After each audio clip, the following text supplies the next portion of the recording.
Hey there, Careblazer. Welcome back to another episode of Careblazers TV. So today I want to talk about a topic that I have talked about before, but I want to kind of address it from a different angle. So I have done a video in the past about what to do when your loved one with dementia calls you mean names, says nasty things to you, right? And the gist of that video was that to remind yourself it's the disease talking, it's not your loved one talking.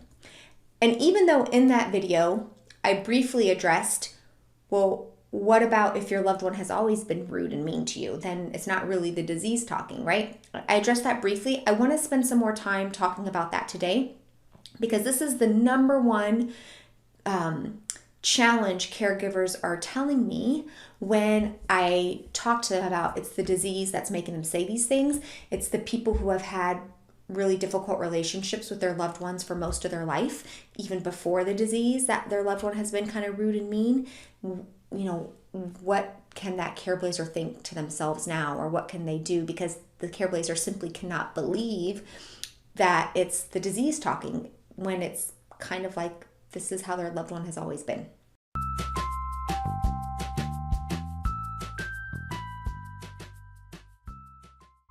Now, this is just one of the challenging things about caring for somebody with dementia. If you want a little bit more guidance in terms of how to deal with some of those really difficult moments, make sure that you download your own free Careblazer survival guide. It's linked below this video. It'll be delivered straight to your inbox.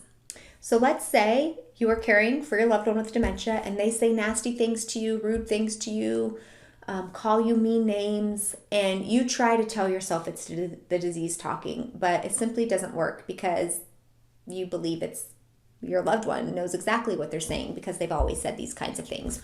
What can you do? What are your options? We know from watching previous videos and just being a Careblazer that you're not going to try to argue or push back on your loved one with dementia. That's not going to get anywhere. You trying to argue and convince your loved one of something different isn't likely going to change their mind. It didn't change their mind all those years ago. It's certainly not going to change their mind now that they have dementia. So rather than getting into this back and forth argument and both of you guys being more frustrated altogether, let's talk about how you can actually deal with this very emotionally painful subject. This is what I want you to do. This is what I want you to ask yourself when you're in this situation. I want you to ask yourself this now. Take some time after this video to really think about it because you're going to need this answer when those difficult moments pop up. I want you to ask yourself, why are you caring for your loved one with dementia? What is your reason? I'm guessing that you're not caring for your loved one with dementia because they have always been kind to you, or because they provided you with great care when you were growing up, or because you want to return the favor of them sacrificing so much for you that now you feel like it's your turn to sacrifice for them.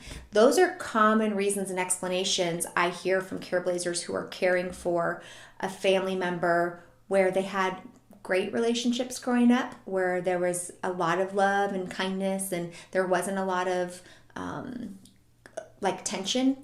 Those are reasons for those relationships. But a lot of you didn't grow up in those situations or didn't have that kind of relationship with whoever you're caring for. So then why are you caring for your loved one with dementia? What are your specific reasons?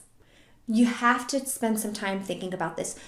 Why do you sacrifice your time and your energy and your money, maybe your home, your relationships?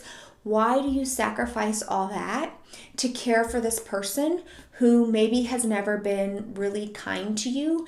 And even now, as the disease is creating more challenges and making things really difficult, they're still not kind for you. You have to know your reason, and you have to really like your reason.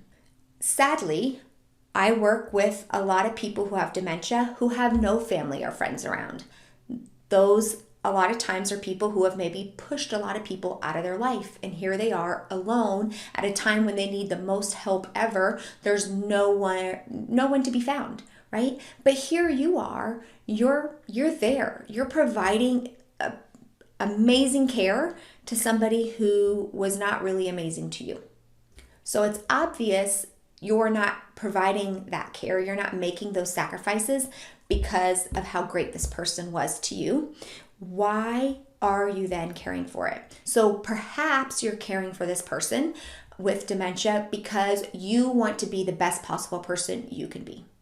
Maybe you want to show that just because people are rude or mean to you doesn't mean you have to fall down on that level and be rude or mean back. Maybe you want to be a great example of showing your kids just what love and care looks like to family.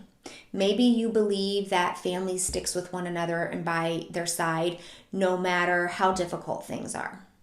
Maybe it just makes you feel really good to know that you are doing something so helpful and so needed despite not getting much in return. Maybe you just want to be the best possible version of yourself, and being a caregiver for somebody who really needs care falls under that category. Notice how none of those reasons really have anything to do with the person you're providing care for. None of those reasons has to do with that person being nice or kind or really even loving them that much. Your reasons have to do with you. So you are making the choice to care for this person who sounds like they've been difficult or rude or mean most of your life. They're not all of a sudden going to change now that they have this disease. If anything, things are probably going to get more difficult. So why are you doing it? Remind yourself of your reason. Make sure you like your reason. And when those nasty comments come out, the name calling happens, the rude things happen, you remind yourself, I'm doing this because this makes me feel good. Or I'm doing this because I believe families should stick by each other no matter what. Or I'm doing this because I know that just because people treat me poorly doesn't mean I have to treat them poorly. Or I'm doing this because I'm showing my kids just what great care and sacrifice. Well, I don't know what your reason is. Those are just some reasons off the top of my head. I really would like to know your reason. If you are one of these people who are caring for somebody who's kind of always been rude or mean and called you names, and now you're caring for them and they continue to do that, what is your reason for caring for them? Let me know below.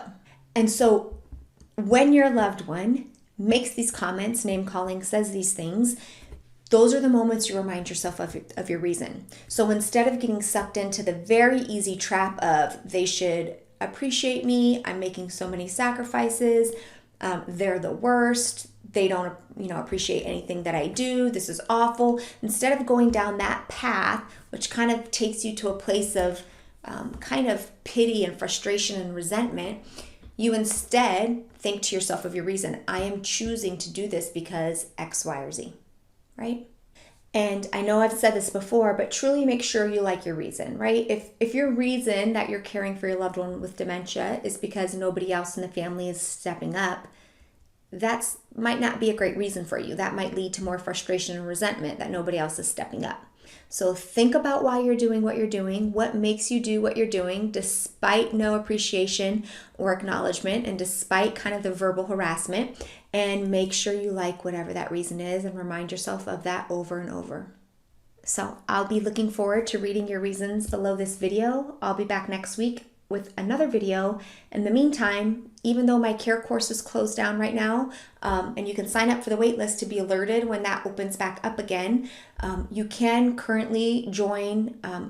I have a mini course on managing dementia caregiver stress and difficult behaviors. If you're interested in that, that's available to you right now. There's no wait at all, and the link to that is below.